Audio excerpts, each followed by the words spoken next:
Well, that was a surprising start to the season. Let's see how long we can keep it going.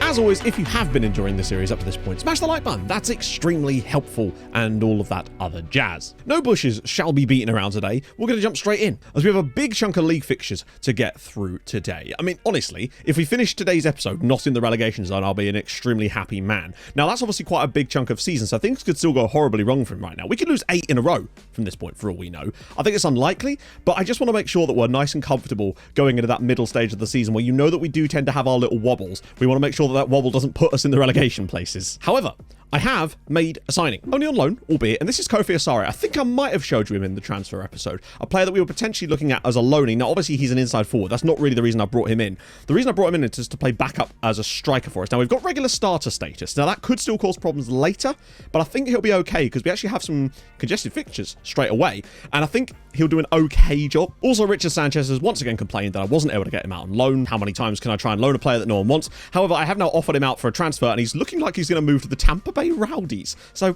bye Richard, not going to miss you, buddy. But today, we play against EFK Norrköping at home as well, our first home game in the top flight. Hopefully we'll get a good attendance here as well. Now, Hoodoo, of course, oh god, that injury in the first game. I mean, we did all right after he went off, but I would feel much more comfortable were he to still be here. Now, at the very least, Anthony Angeleri, of course, can come straight into the team. So it's not the end of the world, and he will actually get to play in the role that I wanted him in the first place, but I'd still rather him not have to, you know? But that does leave our bench with a relatively simple decision to remove Hoodoo, and of course, to put on new man Kofi Asare, keeping our lovely quota. But I just really like our bench. I think it's a quality bench of play. I say quality.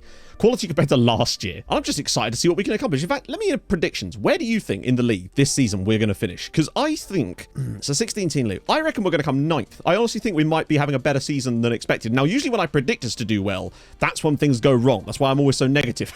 At some point this season, I would really like it if the board would let me go on a coaching course so we could get that extra bit of rep going there. But thankfully, the promotion has earned us more rep than, well, 2 coaching courses would have done. And I suppose it's almost as if actually succeeding at football is better for your career than just having coaching badges. Who knew? Big stuff today. It's a midweek match under the lights. And I tell you what, the stadium is absolutely packed for our first home game in the top flight. I say absolutely packed. It's more packed than I've seen it before. And certainly one of the bigger crowds that Calais has managed under at any point in his career. It's kind of nutty, really, that in 6 years he's gone from where he was in the Swedish 4th division to managing a side in the top flight of Sweden and having only won 1 promotion in that period. But that's fine. Drops it short for Kvistgaard. This is what I love to see.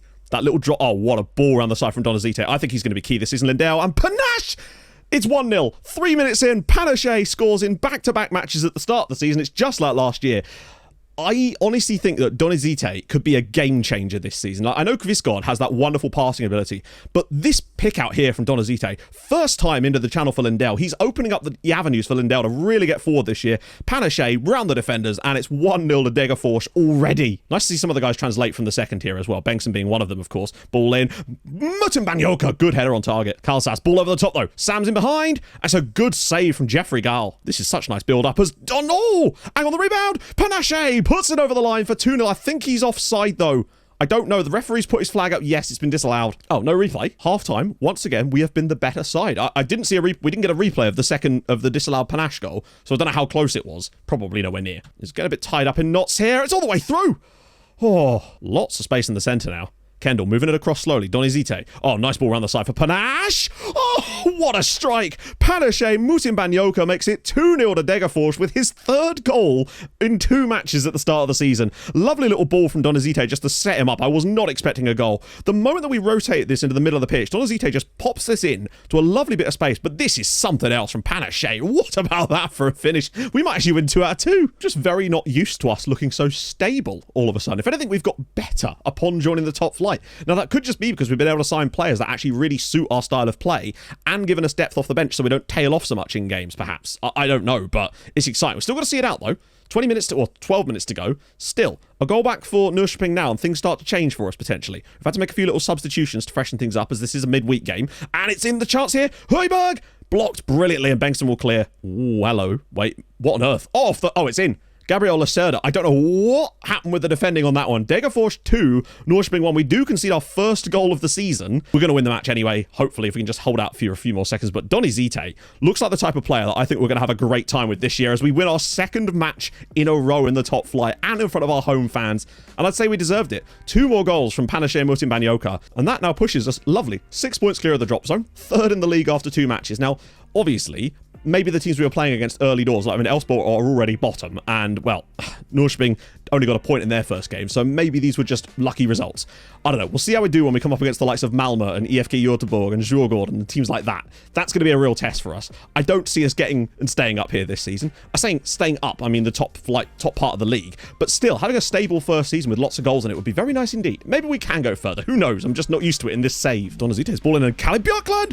Headed over the line. It's Nigel Lundvik. It's 1-0 to Degerfors. Incredible. It's been a very topsy-turvy game in the opening 13 minutes, but we actually have the lead. But they're allowing us a lot of space. Here we go. Kvistgaard. Now he finds Donizete. He's round the side. Can he go around the goalkeeper and make it 2-0? He can. Mjällby 0. Degerfors 2. And Donizete scores definitely his second goal of the season for Degerfors. Incredible stuff there from the lads. Angeleri. Oh, there's a ball on for somebody here. It's Kvistgaard. Can he score his first goal on the top flight? He does with a rocket from the edge of the area, and it's 3-0 to Degerfors. Nicholas Kvistgaard's first goal for us in the top flight, and my God, what a performance. Sensational. Mjällby 0, Degerfors 3. They had some chances in the second half for sure, but we were out of sight by half time in this match. Absolutely dominant. And in the second half, adding another one, Kvistgaard. That is brilliant.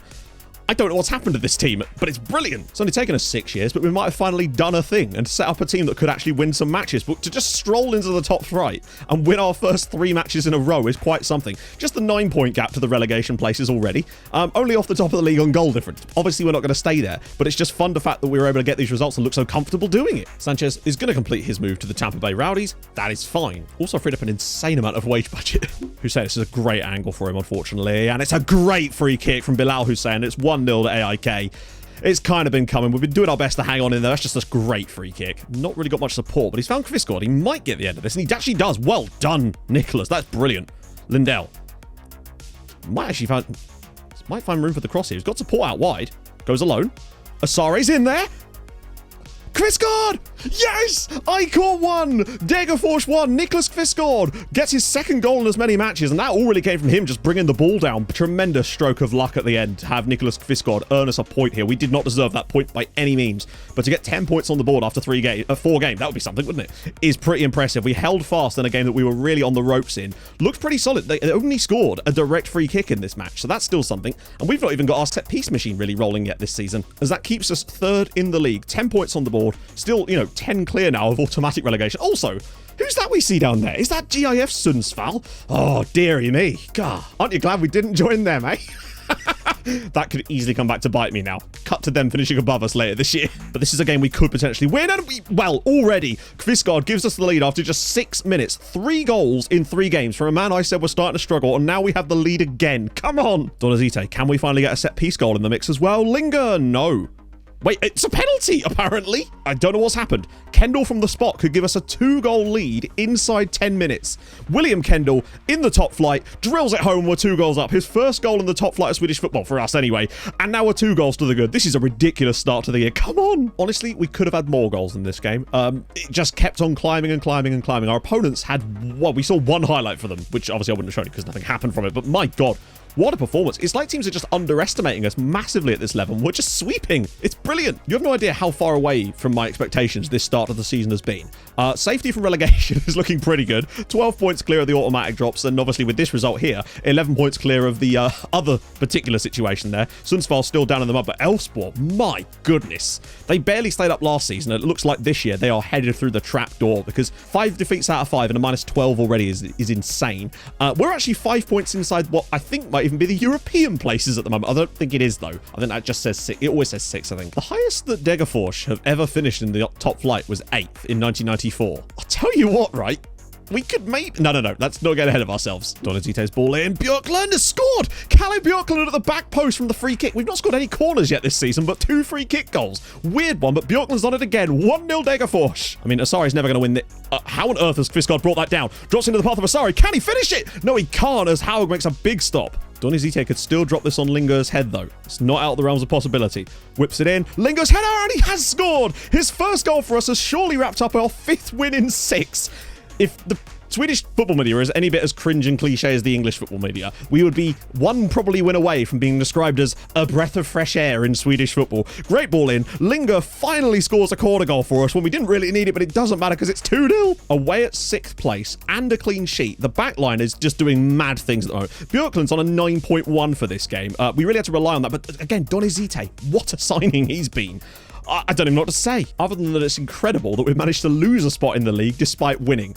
That's how you know something's top. That's how you know there's some good sides in this league. If we could go away to Helsingborg, win, and still lose a spot in the league, but it doesn't matter. 16 points on the board after 6 games. Degerfors have offered me a new contract, and I'm going to take it. I'm going to take the new contract at Degerfors. I think we're actually building something quite fun here. So Altin has had his loan recalled by Halmstad. Not ideal, but I was hardly going to drop him. Bring him in for one of our starting 3 centre-backs when we didn't need to. Oh, you've got to be joking. They recall him, and then literally 2 days later, Kalle Björklund out for 2 to 4 weeks. I've asked the board for a coaching course because sometimes, even if money is uber tight, if you're playing really well and A+ performance, they might just give it to me based on that. No, they said no, because of course. Yeah, cheers, Joachim. Happy to grant the request. You just told me no, Joachim. Sometimes I wonder which of the two I'm talking to, Dr. Joachim or Mr. Carlson. Gravius, whipping it to the back post, and it's literally a goal from a corner. Oh, we've conceded one. That's a shame. We even had Lingo on the guy, but he just couldn't win the header, and it's 1-0 Hammarby. Disappointing start. Oh, don't let him slip it through. Ludvigsson, he's gone very... What a tackle. What? That is looked to be a dive by Ludvigsson. It literally wasn't even a dive. He just won the ball. Oh, that is ridiculous. Kitalano with the penalty spot chance here, and it's 2-0 to Hammarby. I mean, that is insanity from the referee there to give that as a pen. Well, all good things must come to an end, and today our little run at the start of the season has. Our first defeat in the top flight. Can't really argue with the result in the end. They were just better than us, but the penalty was a lot of that, and it was nonsense as it goes, and we just couldn't defend the set piece properly. It's a shame, but to be fair, it's a lot better than it was last season, let's face it. We've certainly improved in that side of things. You can't keep them out forever, and we didn't offer much going forward. That was the thing. If we'd have done that, maybe we would have had a chance, but we just had nothing in this game, and I think that some changes that had to be made in this team didn't really favour us today. And so with that, we slipped down to 5th in the league. But let's face it, what were we really expecting? As Elfsborg have actually won a game now, dropping Sundsvall at the bottom. But, you know, we've had a good start to the year. As long as we can recover from this and don't get too sucked into some madness, I think we'll be fine. Just having to rotate players in and out has not helped with that, but now it's been forced through injuries, which is even worse. Sorensen's ball in. Oh! Okay, we just didn't cut it out. Oscar Willems makes it 1-0 to EFK Göteborg. Ignore the scarf behind me. For this particular game, I'm not supporting them. He's right there. If you could just take the ball off him, or just let him dribble all the way through. Are we serious? That's twice in the first half now. We've just failed to either block the cross or cut it out. That's the whole point of the extra centre-back, friends. 2-0 to EFK. Oh, Lord. Rasmussen is going to go for the long range. Oh, it tucks it inside. That's a lovely goal. And it's 3-0 to EFK Göteborg. And... can't really complain. We've not turned up today, unfortunately. Panache I'm going to have a word with him after the match because he's been crap for 5 games now. We're playing a lot more like a newly promoted side in this game. Angeleri could be scored. Now, there's the run. Panache, can he fit? Oh, he's gone around the keeper here. And it's blocked. And I just wonder if a Panache in better form would have finished that. Oh, no. Donizete in the 87th minute has decided to go and get himself a red card because he is a mug. Worst thing about this as well is I don't even think we were that bad. We didn't have as many shots as them, but our shots were better quality. And how we've lost this 3-0 in the end, particularly with that second half performance, is actually staggering. It shows we still can compete, just wasn't our day. But the red card for Donizete is shocking, because now we're going to lose him for a match, and we really can't afford that. He's been so useful to us, but yeah, we seem to have lost our mojo a bit. I'm going to have a word with Panache. As we do now slip down to 6th place, Djurgården have finally dropped points, but you can really see where the cream of the crop is. We just need to pick up a win at some point soon to get some confidence back. Now, we have lost to...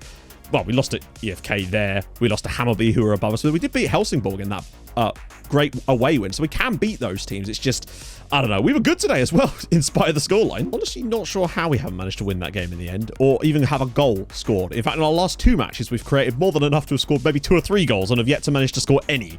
So that's a bit concerning. Panache, despite me yelling at him, has continued to perform poorly now, and I'm worried that he might just carry on like this. He needs a goal. He needs a goal desperately badly. At the very least, it stops the losing run, and it keeps us in 5th place, but that was a winnable game, honestly. We were the better side. They were right down there in the league, and a win would have kept us right up in that battle, and just good for morale, a win in a game like that when we really did deserve it, but it happens, right? Because statistically so far, we actually are incredibly underperforming ever so slightly. We've gained a point more than we should have done, but we're actually a position lower than the game would have predicted us. So that does really show that we are not exactly here by competition winner and being lucky in matches. We have done well and deserve to be roughly where we are, and that's really encouraging for what could happen for the rest of the season to me. It's match day. We're sitting on 17 points from our first 9 games. If you'd have given me 17 points at the start of the season from our first 9, I'd have bitten your bastard hand off. So I don't really think there's much to complain about. We have the 2 defeats back to back, but that was to Hammerby and EFK, who are both good sides in this division, and I actually think we played pretty well against EFK. It just didn't really work out the way we would have liked because of some weird defensive errors in there too. We should have won the last game, but it doesn't matter because we've had other stuff even out. I think we're still, at the moment,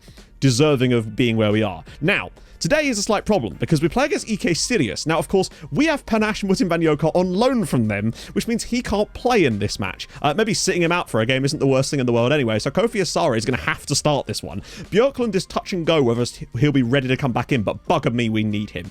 You've seen how much different it is when he's not in the team. And surely it's not the only factor, but it has to be a factor. Changes. We've had a full week in between. Obviously, Panache can't play, so that's fine. Simple substitutions to bring Kofi in there. No problem. Donizete can also come back in, which is good. So this is good news. Now, as for the rest of the team, how's he's 75 minutes of action minimum. I'd be tempted to start him here, but then get him off. Make sure we've got options on the bench if we need to. Rest of the team, though, that's fine. Torstenson will come onto the bench, of course. But we definitely missed Donizete in the last game because he has great set-piece delivery. But moreover than that, he's just a great passer of the ball. He can pick out lovely balls in behind, and it really helps us. So that's going to be our lineup. Let's get going. We certainly haven't looked as free-flowing lately as we did in those opening couple of matches. That's for sure.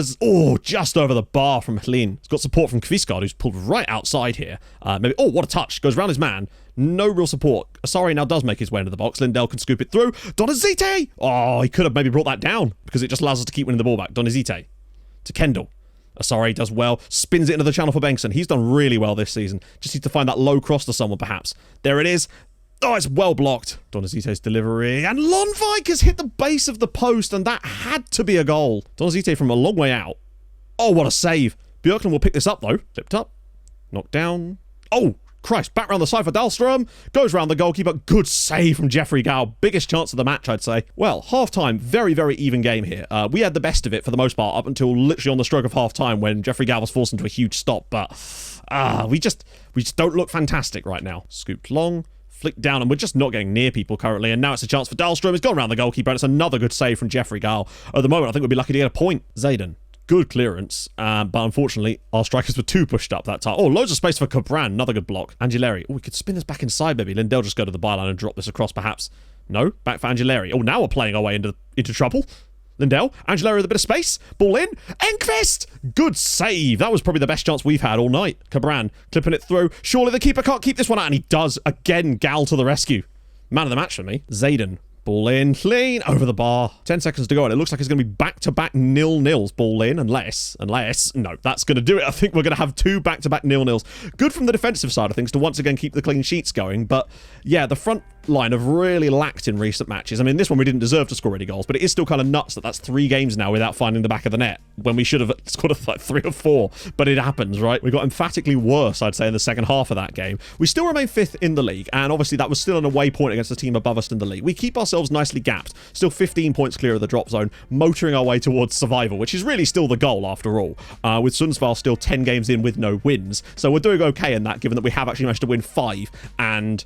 what was it? Win 5, draw 3, lose 2. It's not a bad start to the season for us, so not really too many complaints there. But we do need to find a win soon, otherwise things could start to get a little bit shaky for us, and that's the last thing we need. We just need to get the strikers back in form. Maybe just Panache sitting out for a game and thinking about what he's done will help. I don't think that's the case, but you never know. We know we can play well, because look at how the season started. And maybe once the fixtures calm down a bit, we can get a bit more confidence back and start. We just need to win. Kalle had been astonished to hear from Astrid, as he thought all hope had been lost. She couldn't say much on the phone, but said they had smuggled her and Henrik out of Iceland and into Finland by boat. She had escaped during a transfer in Turku. Henrik had not been so lucky. However, he had told us something unexpected, which she couldn't share over the phone. She was making her way to Sweden now, and the pair arranged to meet after the Sundsvall game to plan their next move. In fact, we've not scored in 4 matches now, which is actually kind of mental to have not scored in any of those games, given the chances created upon them. But I suppose when you start the league as well as you did, you're about to have... May has been a troublesome month for us. April was bloody fantastic.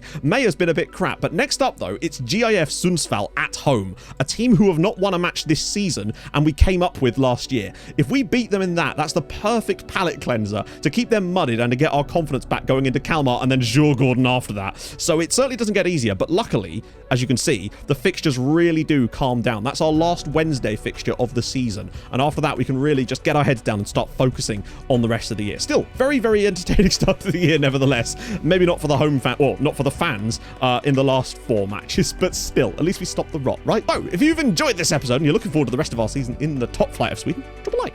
That would be lovely. If you're new to the channel, subscribe too. That would be gorgeous. I stream on Twitch on Tuesdays, Thursdays, and Saturdays, so go follow there too, and I'll see you guys very, very soon. Thank you so much for watching. Hold your gun, capybara, bye-bye.